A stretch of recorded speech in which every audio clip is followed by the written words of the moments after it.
On March 15, 2045, a young man named Mukadori Reiji begins playing a new virtual reality MMO game called Infinite Dendrogram.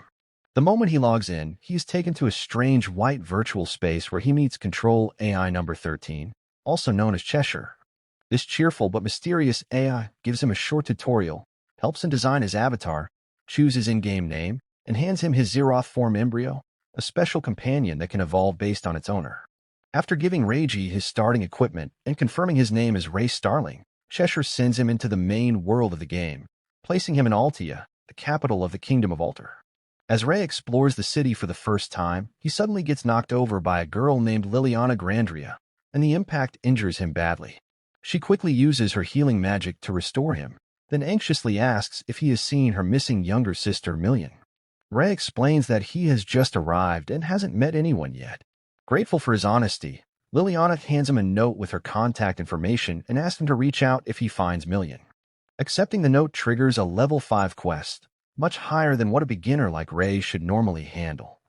Confused, he heads to the city's central fountain, where he meets his older brother Shu Starling, a veteran player in the game. Shu explains how quests work in Infinite Dendrogram, especially how choices have real consequences that can affect characters' lives permanently. Together, the brothers figure out that Million must have gone to the old Reve orchard to pick remberries, so Ray asks Shu to help him complete this unexpectedly difficult quest. When they reach the orchard, they find Liliana fighting off a swarm of dangerous insect monsters. Shu and Ray jump in to help, but soon after, several powerful demi-drag worms attack them. During the battle, one worm drags Shu underground just as he tries to unleash the fourth form of his embryo.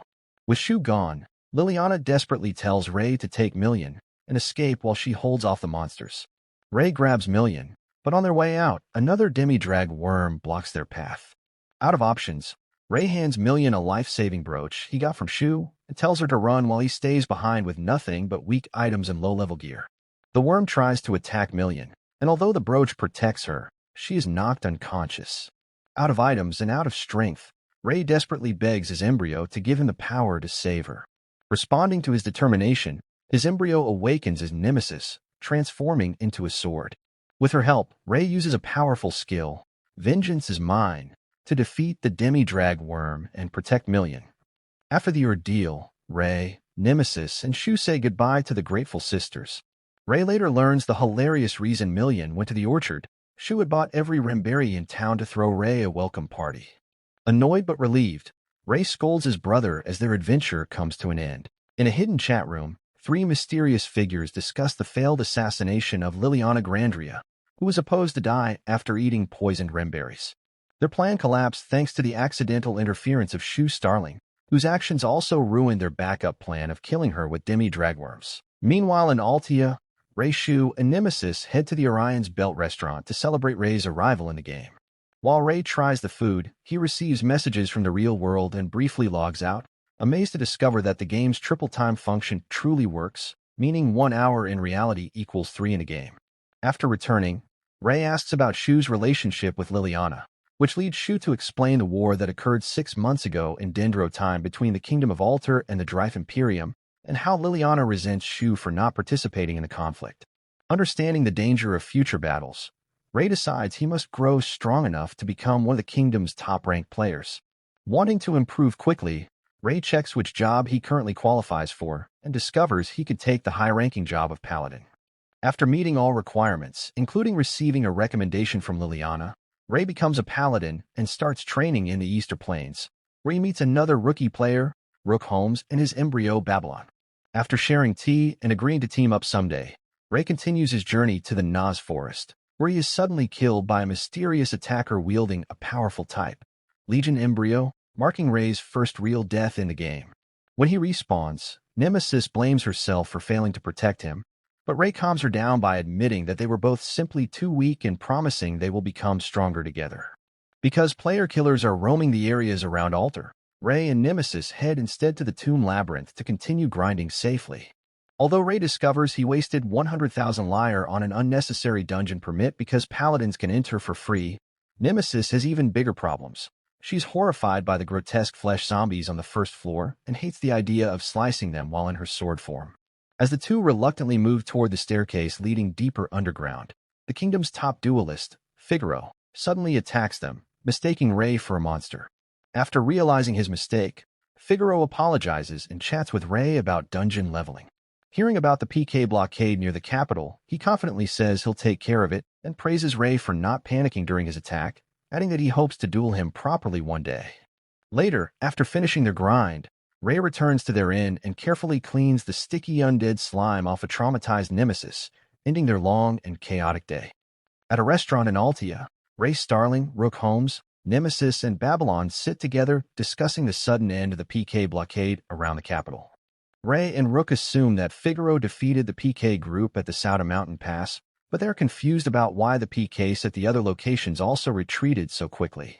Their questions are interrupted when a woman in a black suit and sunglasses approaches their table and introduces herself as Marie Adler, a member of Diane. She explains that the three PK groups, Mad Castle, K&R, and Goblin Street, were all defeated by the Kingdom of Altars Four Superiors, Sauda Mountain Pass, where a rookie player is being chased by Mad Castle members. Desperate, he runs straight into Barbaroi Bad Burn, the ruthless leader of the clan. Barbaroi offers the rookie freedom if he can deal even 1 point of damage to him, which the rookie fails to do before being killed. The clan then starts chatting about the other PK groups guarding the capital, especially the enigmatic Superior Killer. Their conversation ends when Figaro suddenly appears and effortlessly wipes out the Mad Castle parties. Barbaroi tries to negotiate a retreat, even offering Figaro a contract, but as Figaro approaches, Barbaroi triggers his embryo skills, crushing gravity, boosted defenses, and a devastating attack multiplier. Yet even under those conditions, Figaro breaks free, launches Barbaroi into the sky, and slices him in half as he falls. The replay shifts to the Easter Plains, where Kay and her members freeze in terror as the Lunar Society appears, parting to reveal Tokyo Fuso. With a single wave of her hand, she transforms the field into a night under a blue moon, completely incapacitating Kay, and so her followers can eliminate them. Marie explains that the Lunar Society is an actual real-world cult, and that they took revenge because a rookie member of theirs was killed. Next, at the Wes Sea route, the group sees the PK gang Goblin Street obliterated into bloody remains from a single punch by Lele, leaving Ray horrified. Marie casually adds that no one knows why Lele killed them. When Ray asks about the fourth PK group, Marie says only that their leader is known as the Superior Killer, and their identity remains unknown. Later, Ray and Nemesis visit the destroyed Nas Forest and are shocked by the devastation, which Liliana Grandria and her knights worked hard to extinguish. Nemesis notices a shimmer in the air and walks through it, leading Ray into a strange space filled with floating windows where Nemesis and Cheshire are calmly having tea. Cheshire explains he is repairing the environment and is surprised they were able to enter, saying Nemesis could because she is a maiden. Before Ray leaves for Gideon, Cheshire gives him a cryptic piece of advice as thanks for being the first person to talk to him in that form in a long time. Back at the Adventurers Guild, Marie appears again and asks to travel with them since she's also heading to Gideon. They agree and choose a level 2 delivery quest to start the next day. Meanwhile, on the road to Gideon, a caravan and its guards are fleeing from monsters, only to be slaughtered by a massive red ogre, hinting at new danger ahead. On their way to Gideon in a carriage, Ray and his party chat about how Rook managed to get a Trihorn demi-dragon named Marilyn as a reward for a modeling quest, as well as the jewel item he received. During the ride, they come across a caravan of Teons being attacked by goblins. Even though helping could cause them to die and fail their delivery quest, the group decides they can't ignore people in danger. When the fight ends, the caravan leader begins thanking Ray, only to be instantly crushed when a massive red ogre crashes down from the sky. As Ray blocks the ogre's next attack with counter-absorption, Marie quickly warns him that this is Gardranda, a unique boss monster. Ray tries using Vengeance as mine, but since he hasn't taken much damage yet, it only blows off a few of Gardranda's fingers. At that moment, Marie splashes him with an elixir, giving him 180 seconds of immunity to status effects. Ray pushes forward, trying to take enough damage to trigger a powerful finishing vengeance before the timer runs out. Shockingly, the monster still doesn't die. It hits Ray with a powerful strike. His elixir wears off, and the debuffs return. Remembering Cheshire's mysterious warning, Ray realizes what is happening, but also accepts that he can't win like this. Nemesis then spots a strange message on his status. She can activate an emergency evolution. As Gardranda prepares to end a fight, Ray accepts.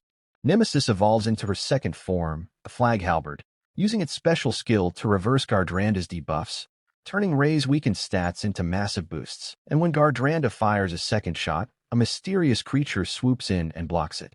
Using this moment, Ray unleashes vengeance and finally kills the boss. Exhausted, Ray collapses as a message declares him the MVP. The surviving caravan leader thanks Ray for saving his family. And as they look at the bodies of the fallen, Ray wonders again if this world can truly be called a game.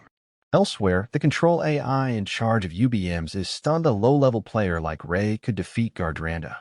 At first, he assumes Ray simply got lucky, but after reading the battle log, he concludes that Nemesis abilities are perfectly suited for killing giant bosses. At the Adventurers Guild, Ray collects both their quest reward and the 1 million lyre bounty for defeating Gardranda.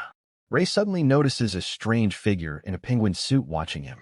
The figure hops out and introduces himself as Dr. Flamingo, offering Ray a potion to cure his debuffs. The potion works, but also gives Ray animal ears. Flamingo happily thanks Ray for helping complete his animal ear potion. Furious, Ray threatens him to remove the ears, but Flamingo says he can't. They might go away in 12 hours. He then asks Ray to pose shirtless for a photo.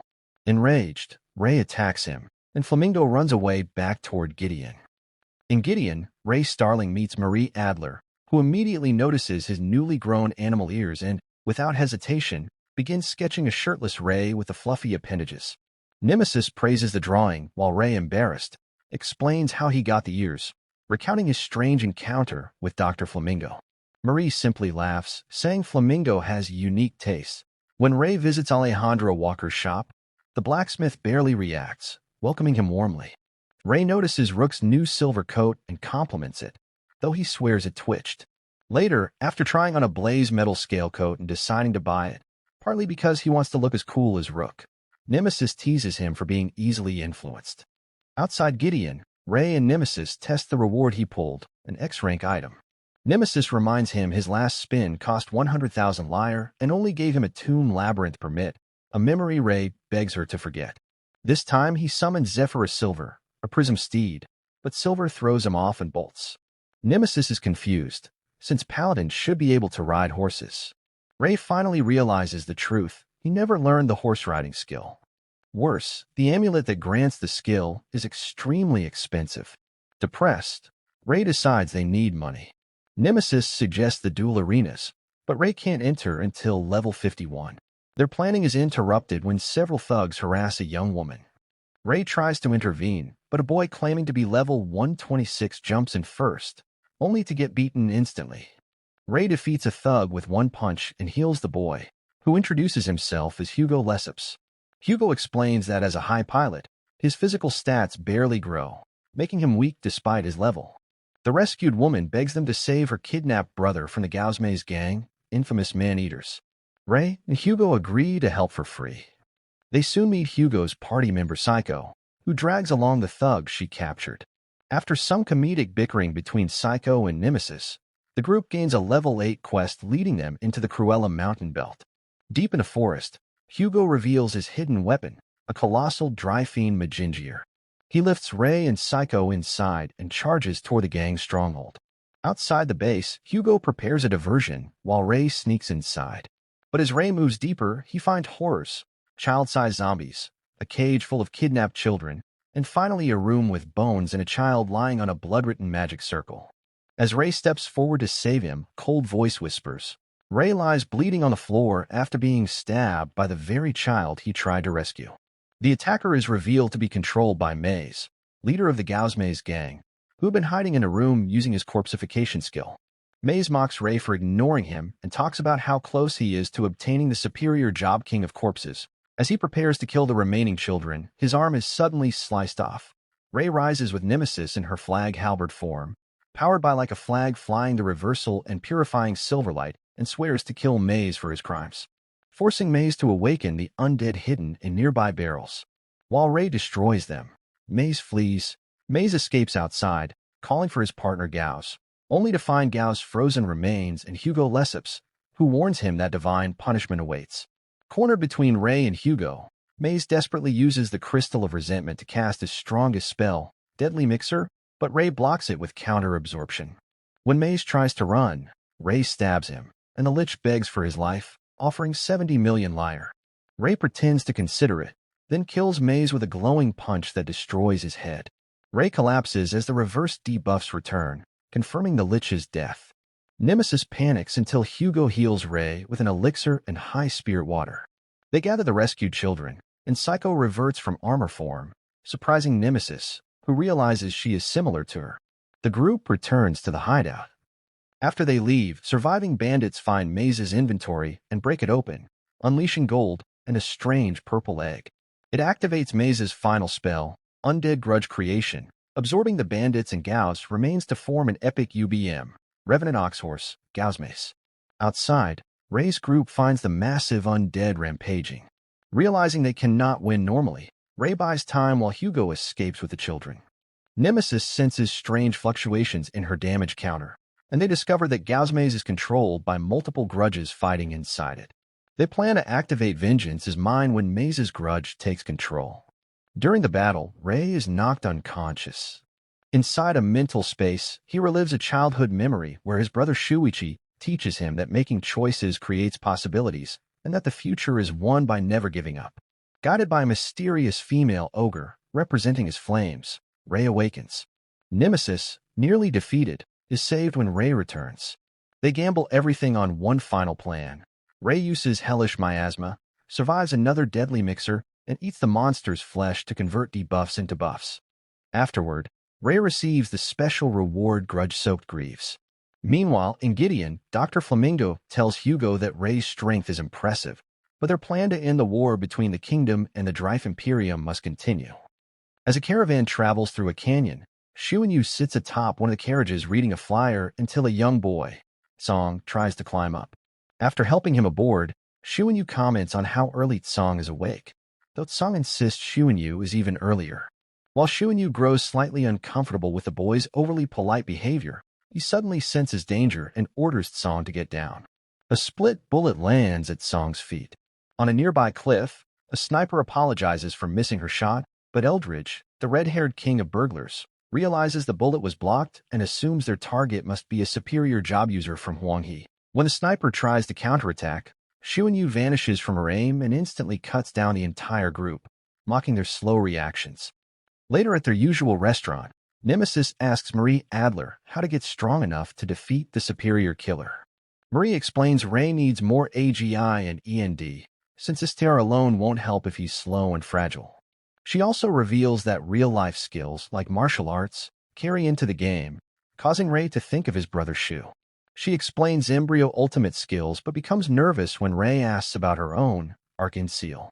Their conversation is interrupted by Rook and Babylon, and Marie quickly hands out tickets for the upcoming clash of the superiors, Figaro versus Shuinyu.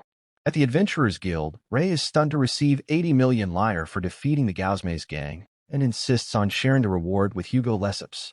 On Gideon's streets, Ray and Nemesis run into Shu, who is surrounded by children. After meeting a mysterious blue-haired girl and her behemoth embryo, they head to a cafe where Shu reveals he and Ray coincidentally share the same VIP box for the upcoming match. Shu reminisces about fighting 2 UBMs alone early in the game, impressing Ray. Afterward, Ray meets Hugo to share the reward money, but Hugo accepts only a small portion and cryptically warns him, it's West. In Altia, Song apologizes for missing the match, but Shuinyu picks up Meihai and departs quickly for Gideon. Meanwhile, Dr. Flamingo informs Drife's prime minister that their operation will proceed despite changes, boasting that his remaining forces can still succeed even if a superior interferes. At the stadium, Ray and Nemesis watch a fierce battle between Juliet the Fallen Knight and Chelsea the Great Pirate, ending with Juliet's victory. Searching for Shu, Ray overhears him warning Figaro about unusual activity in town. After Nemesis accidentally reveals their presence, they speak with Figaro, who appears in a lion costume to hide from fans. Shu gives Ray a telepathy cuff before discussing the upcoming match privately with Figaro, who admits that his odds against Shuinyu are only around 50% but is excited nonetheless, determined to fight with everything he has. In Gideon, Marie Adler buys the last available tickets to the Clash of the Superiors from a scalper, using truth discernment and identification to confirm they're real. Feeling lucky, she walks off, only to spot a young girl being dragged into a dark alley by thugs hoping to sell her. Marie steps in, casually calling herself a passing journalist, and defeats the thugs with ease. The girl admires her strength, but before she can introduce herself, two knights rush in searching for her, and immediately call Marie a suspicious woman. Before Marie can even process the accusation, the girl grabs her hand and drags her away. Realizing being caught would cause trouble, Marie Princess carries the girl. Later, on a park bench, Marie treats the girl to cotton candy. Watching her smile, she realizes who the girl is. The girl confirms it, Elizabeth S. Alter, second princess of the kingdom. She confesses she snuck out because she wasn't allowed to go anywhere despite coming all the way to Gideon. Wanting to sightsee, she shyly asks Marie to take her around. But in the present moment, Marie's heart drops as she sees Mr. Franklin holding an unconscious Elizabeth above the frozen stadium. Franklin begins addressing the terrified audience, reminding them that harming a royal means an instant sentence to the jail. Franklin rants about the stupidity of attacking him, then snaps his fingers, engulfing the master in blue liquid that instantly dissolves him. The monster, an oxygen slime, explodes when hit by fire magic, killing another master. He pulls out a device and announces that every time he presses the button, monsters will spawn around the city. Even worse, in 1 hour, all devices will activate automatically. Ray seethes with anger as Shu questions why Franklin is revealing his own weakness. Rook explains Franklin wants the audience to think everything could have been prevented, only for them to fail anyway. Suddenly, explosions echo from outside. Masters attack the barrier in panic, weakening it, only for Franklin, speaking through a one-eyed broadcast monster, to reveal that every hit on the barrier releases another monster into the city. Destroying the barrier would unleash them all at once.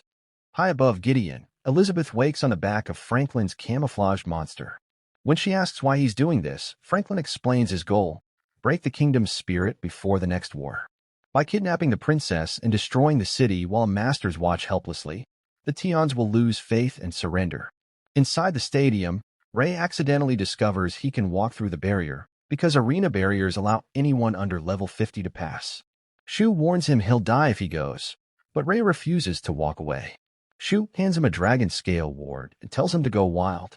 Ray rallies the rookies, Nemesis transforms, and the group charges into Gideon to fight back. Velderbell, once a famous composer, remembers how he always longed to create a true heroic epic but lacked any real knowledge of heroes. Regretting that he wasn't born in an age of knights or legends, he discovered Infinite Dendrogram. Its tagline fascinated him, and he became a master, believing the game's world was close to the heroic era he always dreamed of.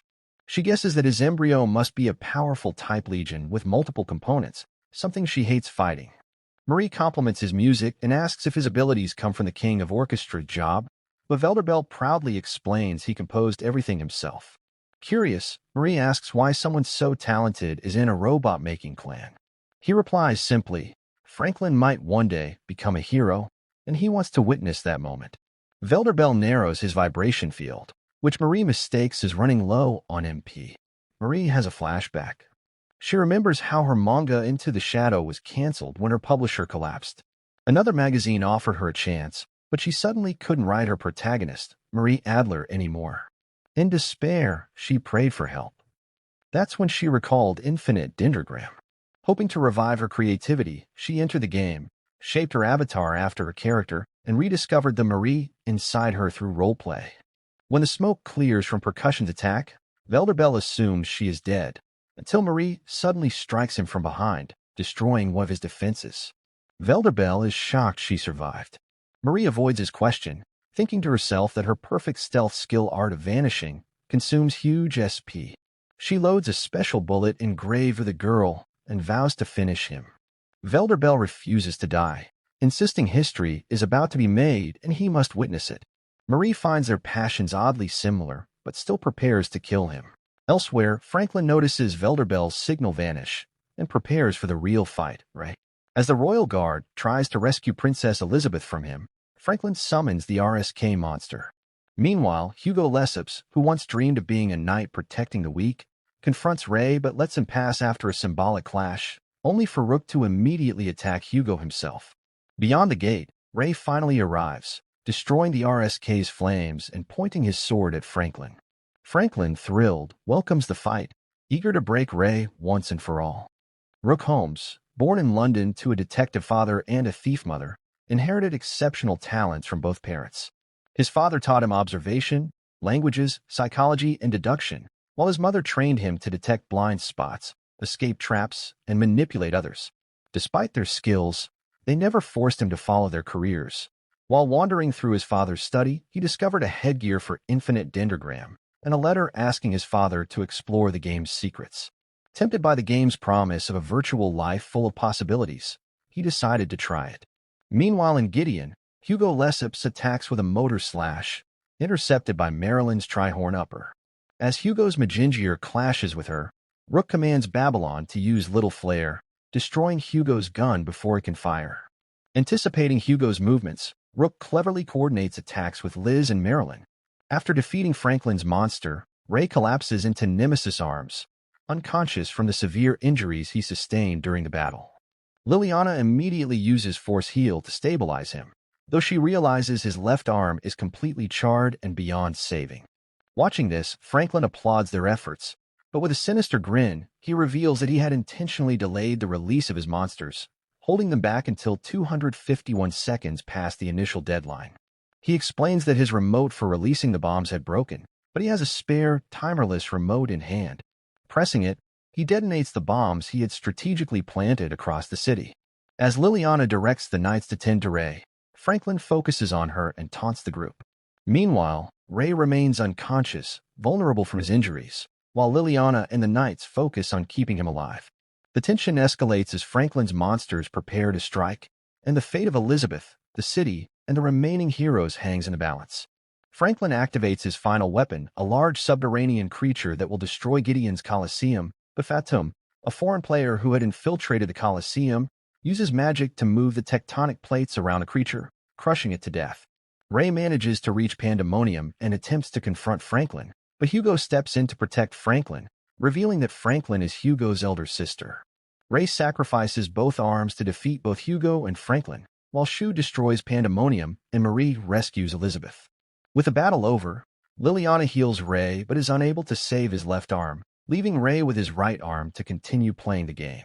In the aftermath, Franklin removes Hugo from the Triangle of Wisdom, both in an attempt to protect him and to undo any moral restraints he himself may have in his goal towards beating Ray. Ray also has a rematch with Marie, having already discovered she was the one who killed him in the second episode. Later, Ray disconnects himself from the game and continues his college studies in the real world.